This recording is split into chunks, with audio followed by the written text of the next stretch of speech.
Bonjour et bienvenue à la Culture en action. Aujourd'hui, samedi 17 mars, je profite du vernissage ici au Carrefour culturel pour vous présenter les 3 expositions temporaires qui vont être ici jusqu'au 3 juin, soit les coups de cœur de la Corporation Lumière Image de Charlevoix, Transformation de la cire au bronze de M. Pierre Racine et Power, modernité et dignité chez les premiers peuples de M. Richard Geoffrion.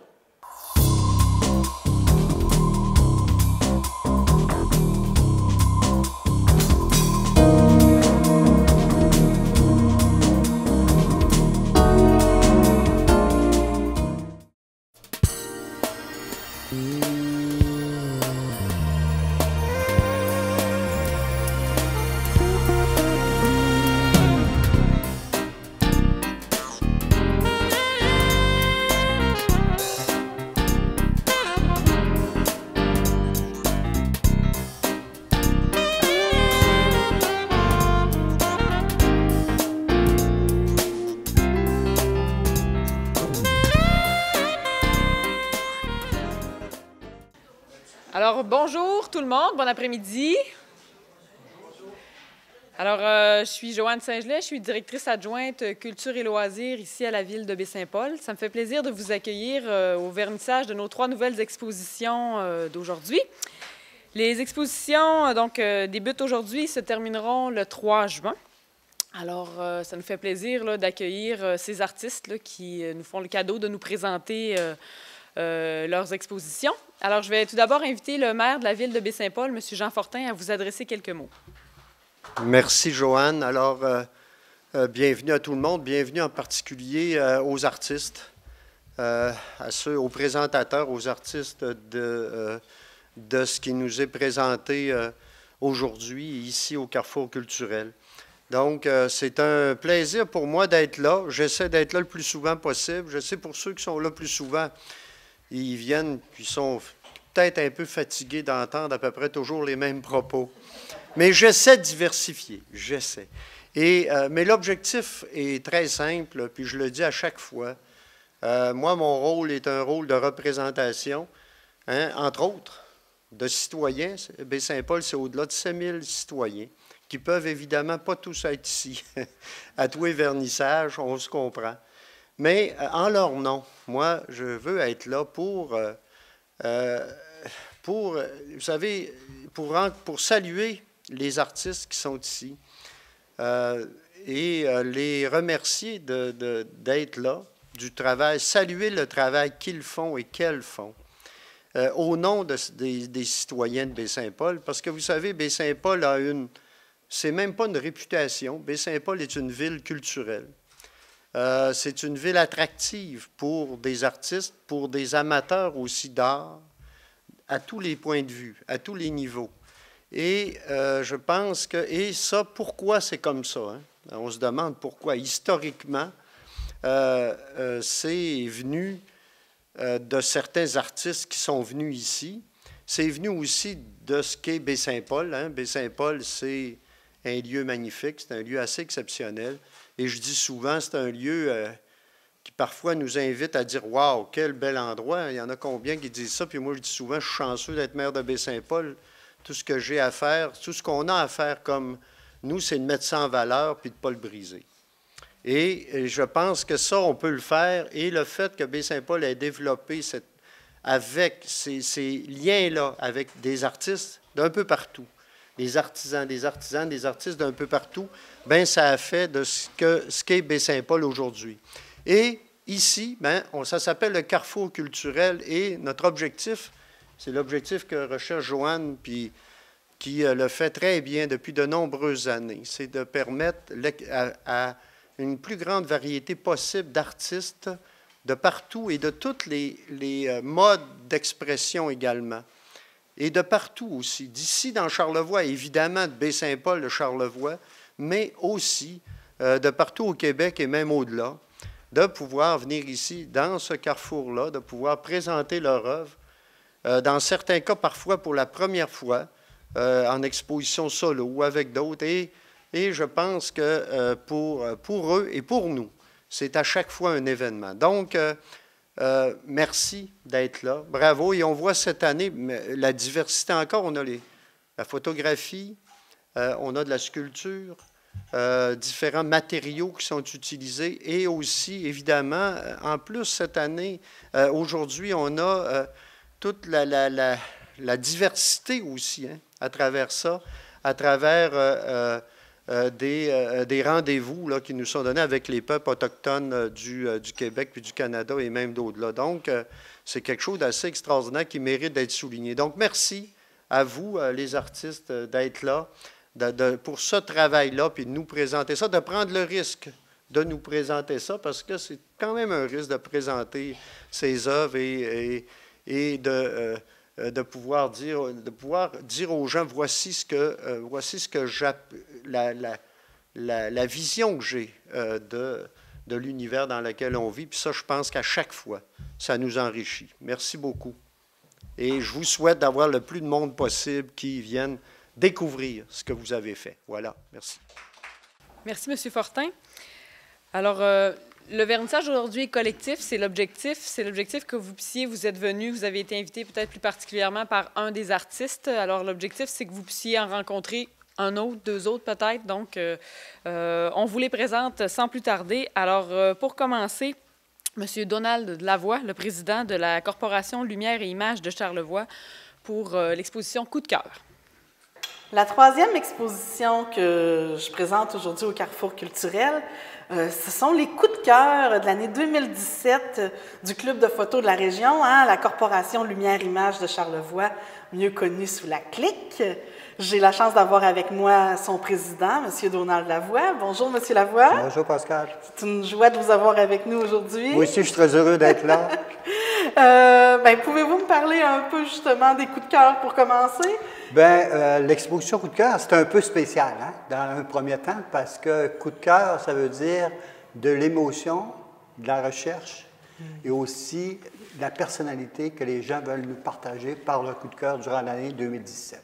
Fait que c'est une recherche personnelle de chacun qui nous présente à sa façon à lui ses coups de cœur. Justement, vous venez de l'amener. Est-ce que c'est chaque personne qui choisit ses propres coups de cœur ou est-ce que c'est la corporation ensemble qui font le choix de leur coup de cœur de l'année? La démarche se fait comme suit. Les gens nous envoient 3 photographies et il y a un comité qui est formé de 3 personnes qui jugent 2 photos de chaque personne qui a présenté ces photos et par la suite sont mises directement à l'exposition qu'on a aujourd'hui. C'est un beau mélange des deux. Donc, c'est les 3 préférés de l'artiste, mais c'est le comité qui décide des 2 finales qui vont être présentées. C'est différent aussi comme une exposition, une autre sorte d'exposition, une autre sorte, mettons, corps humain qu'on avait fait l'année passée. Là, le comité met un thème précis. Fait qu'à ce moment-là, il faut que le photographe travaille dans les thèmes précis. Tandis que quand c'est un coup de cœur, la personne a beaucoup plus de liberté d'action qu'est-ce qu'elle veut nous présenter. C'est sûr, c'est sûr. Elle peut vraiment y aller pour montrer plus de sa personnalité. Exact. Parlez-moi donc de la Corporation Lumière Images. C'est quoi sa mission exactement? La Corporation existe depuis 20 ans et plus. Sa mission principale, c'est d'amener des gens à partager leurs connaissances avec d'autres photographes, qui est la passion, la photographie. Et dans ce club-là, on partage, il y a du plaisir.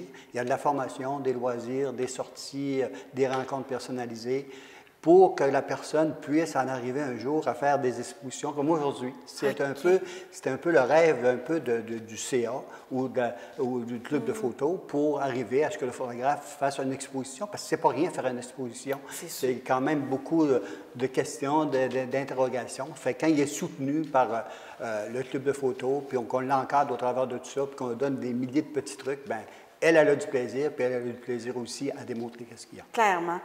Est-ce que ça veut dire que c'est pas nécessaire d'être professionnel pour faire partie du club? Non, la seule raison pour faire partie du club, c'est d'avoir un appareil photo. Fait que tout le monde est bienvenu chez nous. On n'est pas des professionnels, pas des amateurs. On est un club puisqu'on accueille des gens pour partager une passion qui est la photographie. Et à travers de ça, on multiplie plein d'informations et plein de petits secrets que chacun a pour arriver à de belles photographies. Ah oui, super. Et puis, mettons, tantôt, vous m'avez parlé d'un thème. Comment vous faites pour choisir ça, un thème? Le thème, il se fait de deux façons. D'abord, la corporation fait toujours une assemblée générale, parce que nous autres, on a un conseil d'administration, fait qu'il y a une assemblée générale à chaque année. À partir de l'assemblée générale, il y a des personnes dans la salle qui nous soumettent des thèmes qu'on pourrait travailler durant l'année. Et par la suite, le conseil d'administration va sélectionner des thèmes durant l'année qu'on va faire des expositions ou des gens vont aller. Comme l'année prochaine, le thème suggéré, c'est les villages de Charlevoix. Oh. Fait que chaque photographe, lors de sorties avec le club, va aller dans chaque village pour aller chercher les forces de chaque village, les caractéristiques de chaque village, et par la suite, on va faire probablement une exposition sur les villages de Charlevoix.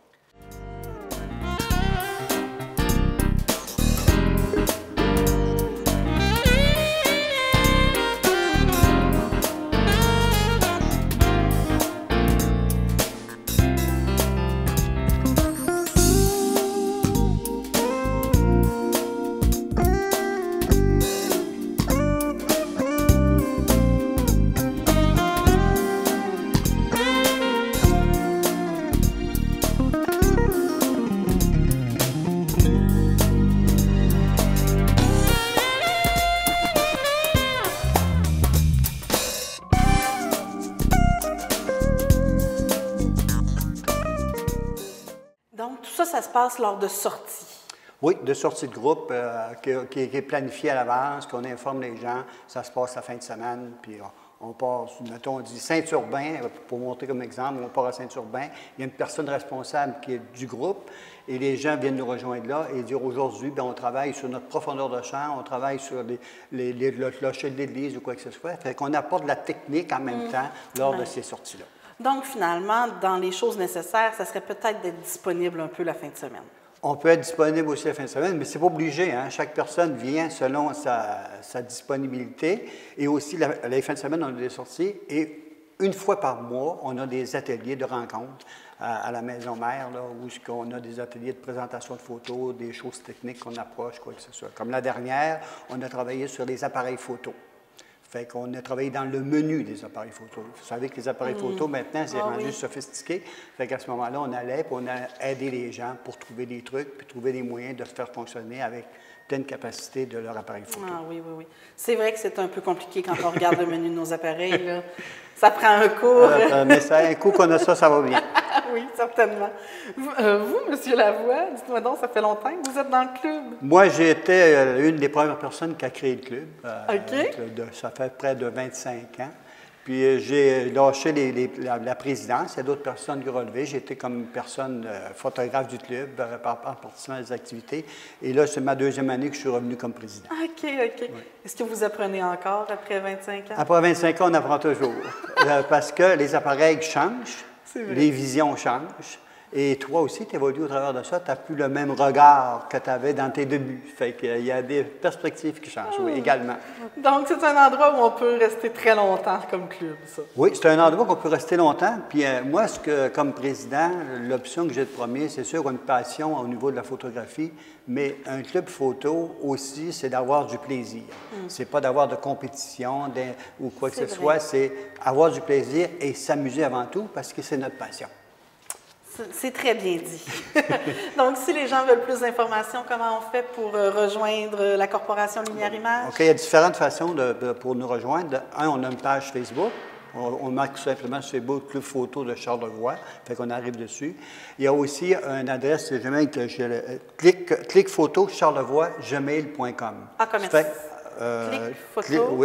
Clickphoto, Charlevoix, commercial, gmail.com. Ça, c'est l'adresse email si vous voulez écrire ou quoi que ce soit pour avoir de l'information. Ou simplement me contacter, Donald Lavoie. Puis mon numéro de téléphone, c'est 418-435-8920. Fait qu'à ce moment-là, je vais pouvoir répondre à vos questions, à vos interrogations, puis ça nous fait toujours plaisir d'avoir des gens. Puis même, j'ai des cartes là, qui sont prêts à venir. Ceux-là qui veulent venir encore participer, rentrer dans le club, sont le bienvenu, parce qu'on vient juste de commencer à faire l'adhésion de cette année 2018. C'est parfait. Hey, merci beaucoup, M. Lavoie. Ben, c'est avec plaisir. C'est une très belle exposition. Avec plaisir, puis j'espère que les gens vont bien apprécier puis découvrir le côté personnel de chacun qui ont voulu nous présenter. Vous savez, quand on présente une exposition et on regarde une photo, il y a une histoire en arrière de ça. C'est comme un petit film. Moi, quand je regarde une photo comme si un petit film que le photographe voulait me présenter. Fait que j'en garde des éléments qui voulaient me faire voir sa surprise à elle. Fait que bienvenue à tous et j'espère que vous allez aimer et à la prochaine. Oui, merci, donc on Pascal. les invite à prendre le temps. De regarder, oui. Merci, merci beaucoup. Merci, M. Au Lavoie. plaisir.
Notre deuxième exposition est présentée par M.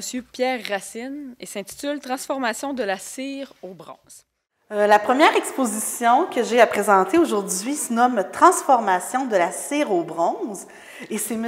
Pierre Racine qui nous présente cette exposition-là. Bonjour, M. Racine. Bonjour.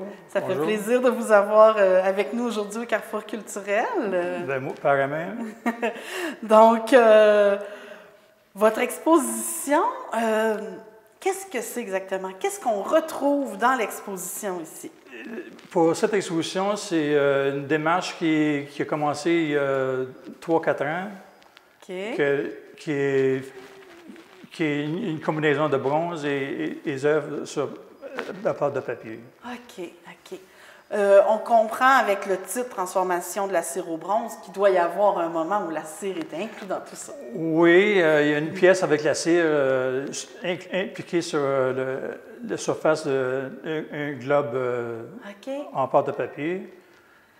OK, super. Parce que c'est un processus de moulage et coulage. OK. Oui, voulez-vous m'en parler tout de suite, justement, du procédé, de la matière, comment vous travaillez? Oui, c'est pour commencer, j'ai jamais eu. Je commence une pièce avec des petits morceaux de cire, pas plus gros qu'un dollar ou un $. OK. Et je construis la pièce, pièce par pièce de cire pour construire une sculpture entière qui est vide. En collant les morceaux de cire les uns sur les autres, en les réchauffant. En plaquer un morceau par morceau. Par morceau. Oui. Et ça va vous faire le moule pour les pièces de bronze ou qu'est-ce que ça... Non, je fais la sculpture comme telle. La vraie sculpture est en cire. OK, OK. Puis elle est vide. Fait que j'ai pas besoin de faire, quand je le ramène à la fonderie, j'ai pas besoin de faire un moule en caoutchouc. Je peux leur donner tout de suite. Puis les autres font la coquille en céramique en partant de la cire que je leur donne. Ah, OK, directement. Oui. Ah, OK. Ça sauve une étape pour la fonderie. Donc, ça sert à créer le moule pour permettre à la fonderie de mettre le bronze à l'intérieur. Oui, bien, il faut faire... Quand je leur soumets une sculpture de cire, qu'elle est vide, là, il faut faire la coquille de céramique, qu'on appelle. La coquille qui va prendre le bronze avec la fonderie. Quand le moule est coulé en céramique, elle est chauffée dans un four de céramique. Là, la cire s'évacue par le dessous. Puis après ça, c'est mis dans un bac de sable là, et le bronze est coulé dedans. Donc, la pièce de cire disparaît totalement. C'est ça, oui. Aussi, le papier mâché. Pourquoi le papier mâché et comment vous le travaillez? La pâte de papier, j'ai découvert cette matière parce que j'ai voulu faire des pièces qui étaient plus grosse que d'habitude, OK. monumentale, on pourrait dire, tu sais, ou presque, puis qui est rigide et légère, puis elle peut être transportée plus facilement, tu sais, déplacée pour des expositions et autres, tu sais.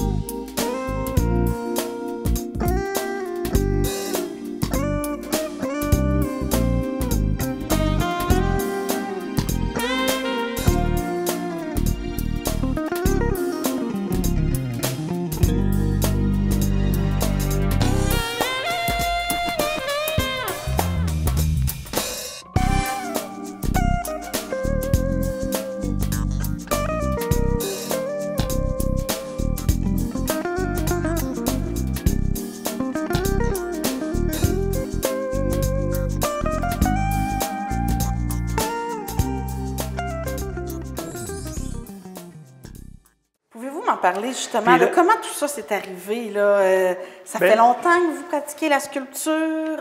C'est quoi vos débuts? Comment on en arrive à un produit comme celui-là? Oui, c'est mes débuts, j'ai travaillé la pierre directe, la taille directe sur la pierre. C'était mes débuts. OK. Puis ça, c'était à côté de l'université. OK. J'avais commencé la pierre, puis après ça, j'ai tombé avec la cire parce que je voulais avoir un autre matériau à explorer. Puis j'ai découvert la cire qui m'a amené à plusieurs années, depuis 15-20 ans, là, présentement, que je reste avec la cire puis pour le bronze. Okay. Puis la pâte de papier est venue, elle aussi, il y a 15 ans, que j'ai découvert la pâte par hasard. Puis j'ai découvert que c'était une matière qui était vraiment intéressante à travailler. Puis c'était une autre direction que ça m'a amené. C'est la matière qui guide. Oui. Elle nous guide dans une autre façon, tu sais. Elle nous impose, tu sais, impose des restrictions. Tout à fait, selon comment qu'elle se manie, comment qu'elle se travaille. Oui. Et puis vous, est-ce que vous avez une formation en art? Est-ce que... Oui, j'ai fait un bac. Mon premier, c'est que quand je suis allé à l'université, j'ai fait un bac en géographie. OK. Parce que dans ma jeunesse, j'avais voyagé beaucoup. Puis après ça, j'ai eu le goût pour étudier la géographie. En complétant mon bac en géo, là, j'ai découvert des cours d'art plastique, de beaux-arts à l'université, parce qu'il fallait faire des cours pour compléter le premier bac. Oui. Fait que quand j'ai découvert ça, j'ai eu un intérêt de continuer. Fait que j'ai fait un autre bac en beaux-arts. OK. Alors, on passe de la géographie aux arts, mais on voit bien dans laquelle vous continuez. Oui, parce que c'est que mon influence, elle vient aussi à travers mes voyages. Ah oui, parlez-moi-en, votre inspiration, vos influences, qu'est-ce que c'est? C'est ça. Mon inspiration, elle sort des fois par elle-même dans les pièces, avec les influences culturelles que j'ai vécues, tu sais, comme le côté précolombien, tu sais, quand je suis allé en Amérique du Sud 3-4 fois, j'ai découvert, tu sais, la beauté de leurs œuvres, tu sais. Donc, ça vous inspire un peu. Oui. Puis, quand vous revenez ici, vous dites « Ah, il me semble que je pourrais... Bien, ça sort naturellement de moi, tu sais, je fais des pièces, puis on dirait une influence qui, je ne sais pas où ça devient. OK. C'est le subconscient qui travaille, c'est tout, tu sais, c'est ça. OK, ouais. OK. Donc, il n'y a pas un grand sculpteur vous Oui. suivez la ligne? Oui, il y en a un. Oui. Tu sais, il y a eu des grands sculpteurs comme Henry Moore, tu sais, j'étais au début de ma carrière, tu sais, j'ai été influencé par lui, j'aimais bien son travail, Henry Moore, tu sais. Puis, à part Picasso, évidemment, dans la peinture, tout ça, un peu de sculpture qu'il a fait aussi. Bien, c'est plus Henry Moore, tu sais, puis Jean Arp. OK. Tu sais, ces deux artistes-là en particulier. En tout cas, c'est vraiment une belle exposition. C'est très diversifié d'une pièce à l'autre. C'est très différent. C'est dommage que les gens n'aient pas le droit de toucher les pièces parce qu'ils verraient comment certaines sont légères. C'est surprenant. Oui. Aussi. Puis solides aussi. Oui, oui, certainement. Est-ce qu'il y a un endroit, mettons, pour ceux qui ne peuvent pas venir ici ou pour ceux qui, une fois après avoir visité, seraient curieux d'en savoir plus? Est-ce qu'il y a une façon de vous rejoindre? Oui, ils peuvent visiter mon site web à pierreracine.net. OK, pierreracine.net. Pierreracine.net. Et tout est là, l'information, la biographie, qui a comme invité, toute l'information, plus les photos des œuvres. Parfait. Merci beaucoup, M. Racine, c'est parfait. Bien, merci beaucoup à vous. Je vous souhaite une excellente exposition, tout plein de visiteurs. Bien, merci beaucoup.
Notre troisième exposition de M. Richard Geoffrion, Power, modernité et dignité chez les premiers peuples. Alors, c'est l'exposition qui est présentée dans la grande salle au sous-sol. La seconde exposition que je présente aujourd'hui se nomme le Power, modernité et dignité chez les premiers peuples. Et c'est M. Richard Geoffrion, photographe, qui est avec moi aujourd'hui pour nous parler de son exposition. Bonjour, M. Geoffrion. Bonjour, Pascal. Merci d'être avec nous aujourd'hui. C'est un plaisir. Ça fait plaisir. Justement, parlez-nous donc un peu de vous, de votre parcours de photographe. Depuis quand? Bien, moi, je suis un photographe de l'époque argentique. Avec mon âge, on peut facilement le deviner. Donc, j'ai d'abord étudié en art plastique. Ensuite, je suis passé à la photographie. Et j'ai travaillé dans le domaine de la photographie, dans des studios, de la prise de vue, un travail de photographe commercial. Et j'ai habité dans la région. J'ai passé aussi au cinéma. J'ai fait du cinéma. Okay. J'ai été étudié en communication. J'ai eu l'occasion de faire du film. Et puis, mais ma passion, si je peux dire, au niveau des arts visuels, c'est d'abord la photographie. C'est la photo. Et avec le temps, j'ai développé une affinité plus particulière pour faire de la photographie de type social ou ethnographique.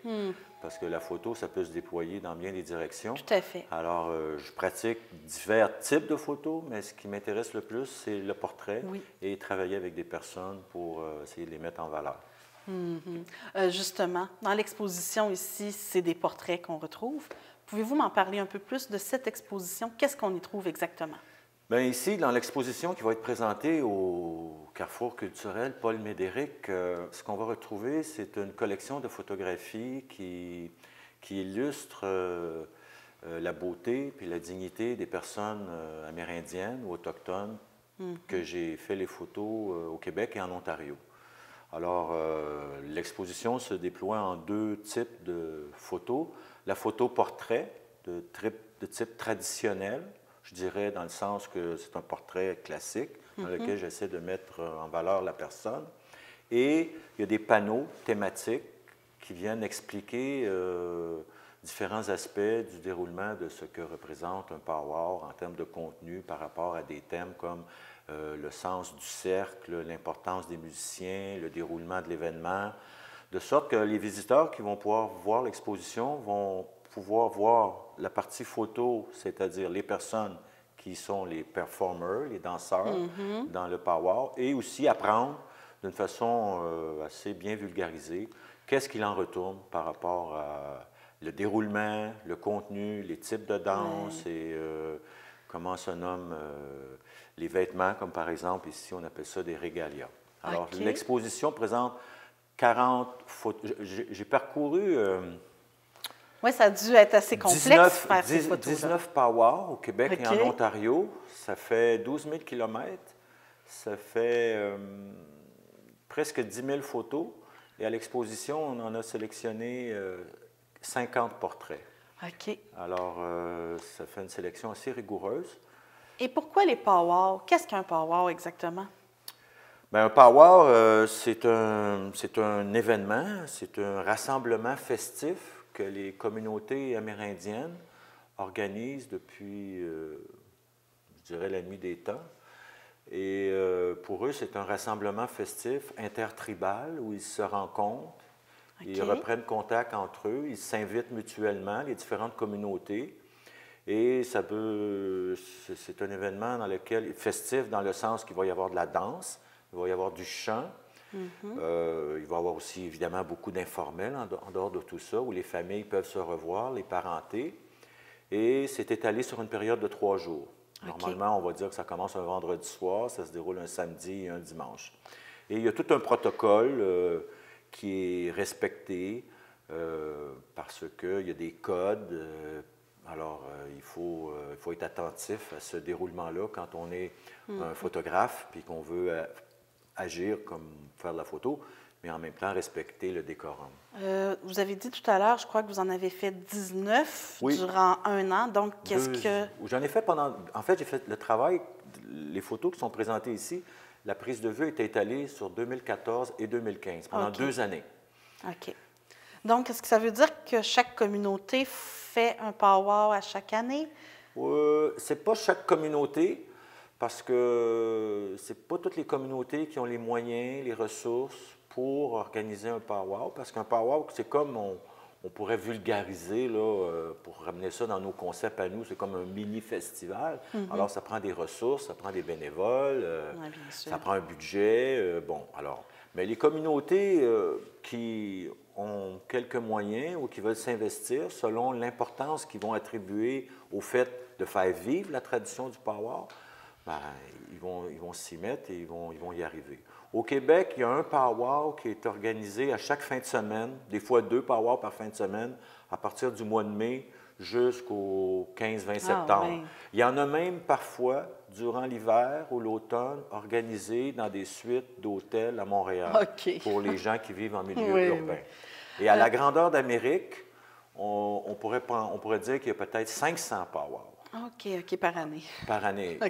Autrement dit, il y en a toutes les fins de semaine autour de nous, dans les communautés autochtones.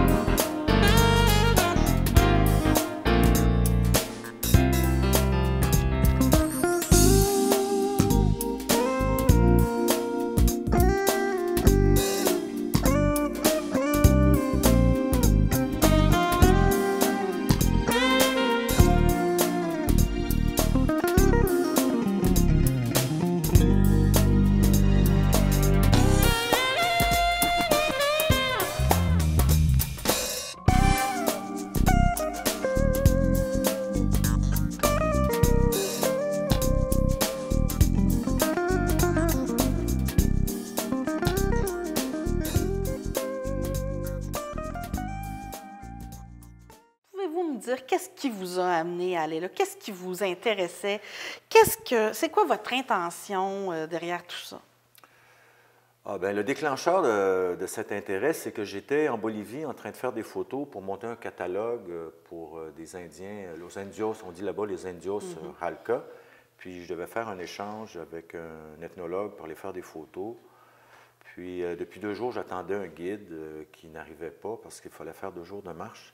Et l'anthropologue en question me demande une question très banale, très simple, puis il me dit « Richard, est-ce que vous avez déjà fait des photos de Los Indios du Canada? » Alors là, en même temps que j'entendais la question, la réponse était négative.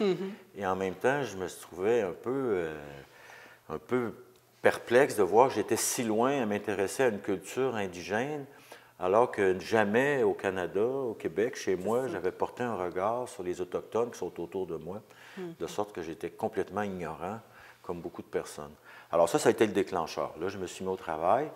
Et l'intention que j'ai voulu mettre en place, c'est de montrer la beauté et la dignité de ces personnes. Parce que, mettons qu'on peut dire que les nouvelles sont souvent mauvaises quand ils viennent des différentes communautés autochtones au Québec, au Canada. Alors, moi, je me suis mis en tête de faire le contrepoids de ces nouvelles, de cette attitude qu'on a à toujours présenter les choses négatives, en fait, dans les médias. Alors, l'objectif de l'exposition, c'est de créer un pont entre nos cultures pour permettre aux Blancs de connaître, mieux les connaître et aussi de les voir comme ils sont aussi, avec une beauté et une dignité, et essayer de faire en sorte que ce soit une façon de nous rapprocher. D'ailleurs, comment ça a été reçu dans les communautés quand ils vous ont vu arriver avec votre appareil photo, voulant en faire une exposition? Ça a été très bien reçu. Je pense que, bien, comme dans tout projet là, qui est soutenu, là, bon, il y a quand même des approches qu'il faut faire auprès des personnes qui sont responsables dans la communauté. Et techniquement, dans un powwow, il y a une personne clé qui s'appelle, on l'appelle le directeur de l'arène. Par analogie, je pourrais dire que c'est comme le directeur artistique de l'événement, mais c'est pas ça. C'est le directeur of arena. Et c'est avec lui qu'on fait le premier contact pour lui expliquer que, bon, ben, je vais en faire des photos, je vais être ici en fin de semaine, je vais être là demain, est-ce qu'il y a quelque chose de particulier que je dois savoir? Parce que souvent, il y a toujours une particularité selon la communauté, il va y avoir des variables, il va y avoir des événements qui vont être soulignés. Ça peut être des décès qu'il y a eu dernièrement, ça peut être des gens qui sont malades pour lesquels on va faire une danse particulière pour appeler la médecine. Alors, on prend contact avec cette personne, on se présente, et puis à partir de là, comme on dit, on tient sa place, on fait son travail, et quand on fait ça de façon respectueuse, bien, on arrive à des bons résultats. Et je pense qu'on est accepté, parce que ce qu'il faut savoir, on est très bien accepté, même parce que le powwow, le rassemblement, c'est un événement qui est ouvert à tout le monde. C'est ouvert à tout le monde, là. C'est comme... Pas nécessaire d'être amérindien. Pas du tout. Même pour y danser, pour y participer, c'est vraiment ouvert dans le sens que pour y aller, c'est ouvert à toutes les communautés qui sont avoisinantes. Et pour y participer même, on n'a même pas besoin d'avoir de vêtements ou de régalia. Là. On peut y aller comme ça. Tout le monde est à sa place en respectant le décorum qui est de danser en cercle, respecter les types de danse, parce qu'il y a différents types de danse. Et j'ai été bien reçu, et je pense que l'accueil que j'ai eu, c'est ce à quoi tout le monde est en droit de s'attendre. Sérieusement, ça a dû être très instructif pour vous de faire ce reportage-là, mais c'est très généreux aussi de votre part d'avoir pris la peine justement de faire des affiches, de nous l'expliquer, de nous le vulgariser. Ça permet à nous, communs, qui n'ont pas eu la chance de vivre ces événements-là, de comprendre un peu mieux qu'est-ce que c'est. Dans l'exposition, j'ai vu qu'il y a également une vidéo que vous avez faite, où on peut voir, je crois, une cérémonie importante d'ouverture ou quelque chose du genre. Donc, bien sûr, je pense que ça vaut vraiment, vraiment la peine de se déplacer pour venir voir l'expo ici. Il y a beaucoup de choses à voir. C'est une magnifique exposition. Merci. C'est moi qui vous remercie d'être ici aujourd'hui. OK. Et puis, si les gens veulent en savoir plus sur votre travail, est-ce qu'il y a moyen de vous rejoindre à quelque part? Il y a un site web sur lequel je présente les projets sur lesquels je travaille. C'est richardgeoffrion.photographe.com. Alors, là-dessus, on peut voir les différents projets sur lesquels je travaille présentement et dans le passé. C'est parfait. Et merci beaucoup, M. Geoffrion. Merci. Une bonne exposition. Bienvenue.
Alors, ce fut un plaisir de vous accueillir aujourd'hui à la Culture en Action pour vous présenter les 3 expositions temporaires qui vont être ici jusqu'au 3 juin.